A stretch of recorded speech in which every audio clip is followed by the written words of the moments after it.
Extremely sorry that we had to, wait for some time because we are delayed in the meeting. So first of all, we welcome you all to this important press conference. And as was informed to you, the working committee of the All India Insurance Employees Association has been meeting in the city of Chennai since day before yesterday.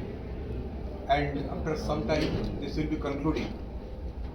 But then this working committee met to take stock of the developments in the public sector insurance industry, the insurance industry at large, the Indian economy, the issues confronting insurance employees, and the issues confronting the working people of India at large.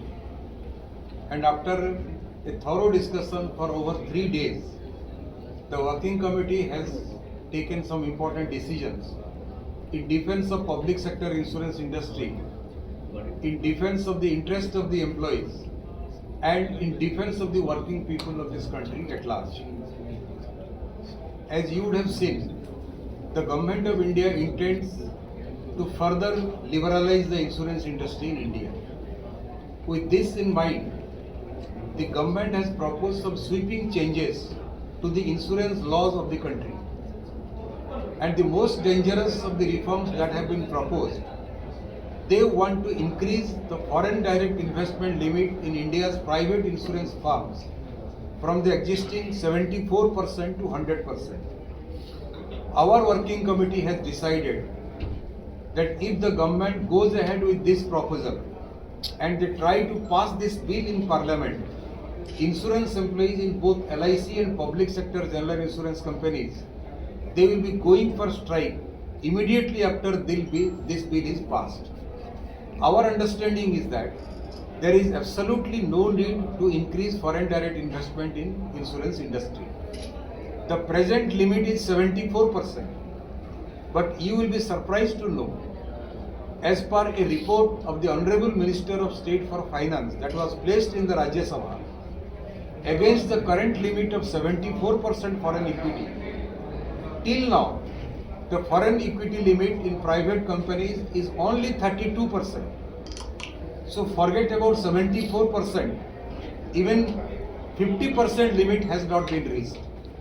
That means foreign capital is not interested in investing in the Indian insurance market. When this is the position, we fail to understand why the government of India wants to raise FDI from the present 74 to 100%. More importantly, insurance essentially involves a long-term contract. It mobilizes small savings of the people and converts this saving into capital for infrastructural development. So when we increase FDI in insurance from the present limit of 74 to 100, that means willy-nilly we are allowing the foreign companies to take over the precious domestic savings. This is against the interest of the development of Indian economy. So our organization has decided to struggle against it. We will go for strike the day the bill is passed in Parliament. The next important issue is the wage revision for the employees in public sector general insurance employees. This is due since 1st of August 2022. But despite our sincere implorations to the general insurance management as well as to the government of India, let alone settlement of the wage revision, no formal discussion has also started even now. When public sector banks have been giving a very good wage revision, when life insurance employees have been giving wage revision, what prevents the government from considering a good wage revision to our employees in general insurance?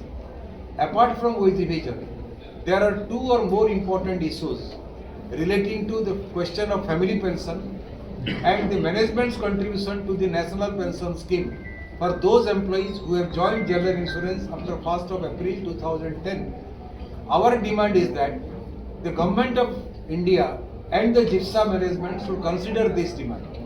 But because they have not been considering this demand, our working committee has decided on the 8th of January 2025, our employees, our members in public sector general insurance companies, they will be going for 1 day full strike to realize this demand of wage revision, enhancement of management's contribution to NPS from 10 to 14%, and increasing family pension like it has been done for central government employees.